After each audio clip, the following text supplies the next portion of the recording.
కొత్తపల్లిలో ఒకప్పుడు చిత్రం out and out comedy and family entertainer. Vizag, Vijayawada, వరంగల్లలో ప్రివ్యూస్ చూసిన ప్రేక్షకులు బాగా ఆనందించారు. మనోజ్ చంద్ర, మోనిక జోడీ ప్రధాన పాత్రల్లో నటించారు.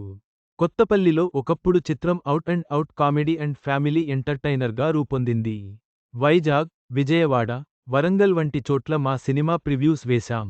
అన్ని వర్గాల ప్రేక్షకులు కడుపుబ్బా నవ్వుకున్నారు. ఎమోషనల్గా కనెక్ట్ అయ్యారు. వారి మాటలతో సినిమాపై చాలా నమ్మకంగా ఉన్నాం అని హీరో మనోజ్ చంద్ర తెలిపారు. మనోజ్ చంద్ర, మోనిక జోడీగా నటించిన చిత్రం కొత్తపల్లిలో ఒకప్పుడు. ప్రవీణ పరుచూరి దర్శకత్వంలో రానా దగ్గుబాటి సమర్పణలో గోపాలకృష్ణ పరుచూరి, ప్రవీణ పరుచూరి నిర్మించిన ఈ చిత్రం ఈ నెల 18న విడుదలవుతోంది.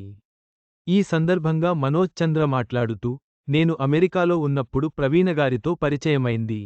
కొత్తపల్లిలో ఒకప్పుడులో హీరోపాత్ర పేరు రామకృష్ణ. ఆ పాత్రకి సరిపోయే నటుడి కోసం వెతుకుతున్నానంటూ స్క్రిప్ట్ చదవమని ఇచ్చారామె. ఆ కథ నాకు నచ్చడంతో నేను చేస్తానంటూ ఆడిషన్స్ ఇచ్చాను. ఆ పాత్రకి నేను న్యాయం చేయగలనని ఆమెకు నమ్మకం కుదరడంతో ఈ సినిమా చేసే అవకాశం నాకు దక్కింది. ఇది ఒక ఊరి కథ. ఈ చిత్రంలో రామకృష్ణకి సావిత్రి అనే అమ్మాయి అంటే ఇష్టం. ఒకరోజు సావిత్రిని కలవడానికి ఒక గడ్డివాము దగ్గరికి వెళ్తాడు. ఆ తర్వాత ఏం జరిగింది అనేది ఆసక్తిగా ఉంటుంది.